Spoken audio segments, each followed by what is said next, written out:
في ناس مزاجهم عامل زي المراجيح، لحظة فوق مبسوط وبعدها بدقايق تلاقيه نازل تحت ومخنوق. لحظة يضحكوا ويبان عليهم إن الدنيا جميلة، وبعدها بدقايق بس تلاقي وشهم اتغير وطاقتهم وقعت، وكأنه كل حاجة حلوة اختفت فجأة. الموضوع مش مزاجية زي ما ناس بتفتكر، دي حاجة أعمق واسمها التقلبات المزاجية الحادة، وممكن تكون مرتبطة باللي عدى عليهم قبل كده أو بطريقة دماغهم في معالجة المشاعر. خليني أديكم شوية مواقف واقعية. في الكافيه، بنت قاعدة مع صحابها في كافيه مبسوطة جدا، بتضحك من قلبها على هزارهم. فجأة واحدة منهم تقول جملة بسيطة: انت بقيتي ساكتة اليومين دول. الجملة عادية، بس هي دماغها مسكت فيها على طول. هم واخدين بالهم إني اتغيرت، يمكن مش عايزيني معاهم. من الضحك العالي للسرحان والدموع اللي عينيها تحبسها عشان محدش يلاحظ. في الشغل، شاب لسه واخد إيميل شكر من مديره، فرحان جدا، حاسس إنه أخيرا بيتقدر. بعدها بساعة زميله بله: بس التقرير بتاعك فيه ملاحظات بسيطة. بالنسبة له كلام عادي جدا، لكن هو دماغه قلبت: يبقى أنا فاشل، مفيش حاجة بعملها كاملة. في لحظة من إحساس بالفخر لإحساس بعدم الكفاية. في البيت، زوجة بتحضر أكل لجوزها، قاعدة من بدري في المطبخ ومتحمسة تشوف رد فعله. أول ما يدخل تقول له بابتسامة: تعال دوق الأكلة الجديدة اللي عملتها. هو من كتر تعبه ياخد لقمة ويقولها: هو الأكل مالح شوية.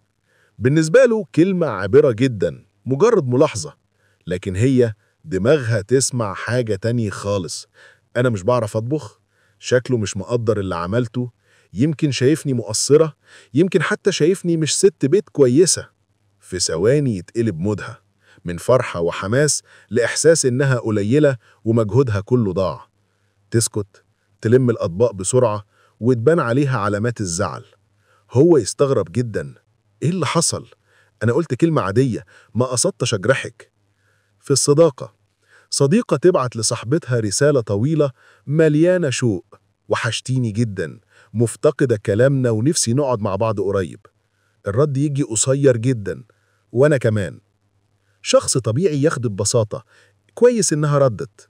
لكن اللي عنده حساسية وتقلبات مزاجية حادة، دماغه تشتغل: هي زعلانة مني؟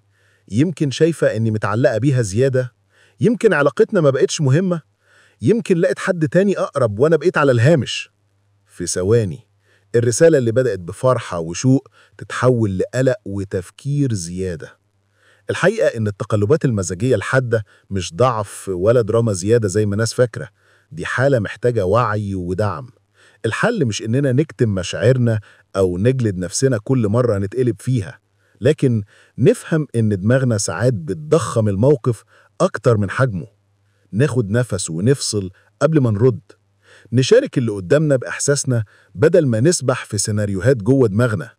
ولو الموضوع مأثر جامد على حياتنا، نلجأ لمتخصص يساعدنا نعرف ندير مشاعرنا.